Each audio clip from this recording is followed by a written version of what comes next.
Allez, voilà. Gérard, mets-toi un petit peu. La foule est priée d'applaudir. Ah oui, oui, oui. Voilà, c'est bon, Attention. Voilà. S'il vous plaît, madame la chef, qui regarde. Voilà.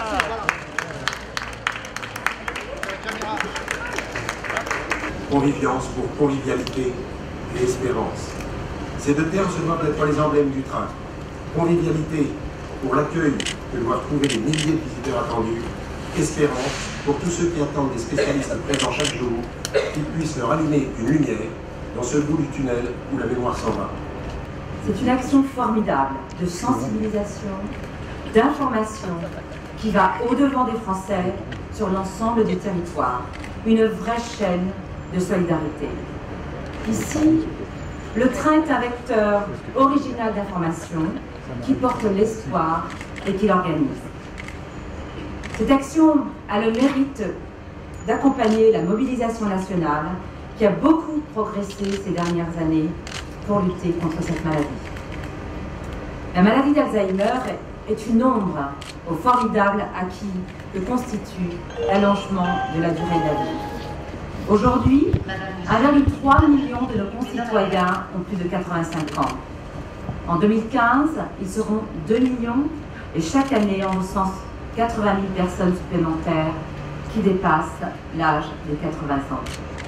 Par conséquent, le vieillissement à venir de la population française, corrélé à une plus forte prévalence de la maladie d'Alzheimer à partir de 75 ans, démontre que nous sommes confrontés à un enjeu de santé publique majeur. Aujourd'hui, nous recensons à peu près 860 000 personnes qui présentent cette maladie. C'est effectivement un moyen privilégié pour attirer l'attention de nos concitoyens sur une préoccupation majeure de santé publique. 13 étapes pendant lesquelles vous allez aller à la rencontre des Français pour les informer sur cette pathologie mal connue. Et cette démarche s'inscrit parfaitement dans les priorités fixées par le président de la République, puisque vous savez que le président de la République a fixé 3 priorités majeures à côté des soins palliatifs du cancer. Il y a donc la maladie Alzheimer. Il faut évidemment que tous les acteurs soient impliqués. Nos 2 ministères travaillent la main dans la main, mais aussi avec la Caisse nationale de solidarité pour l'autonomie, la Fondation de coopération scientifique, les professionnels, les associations. Et si elles permettent l'accès à un diagnostic de qualité, c'est le premier axe, dans un délai raisonnable sur tout le territoire.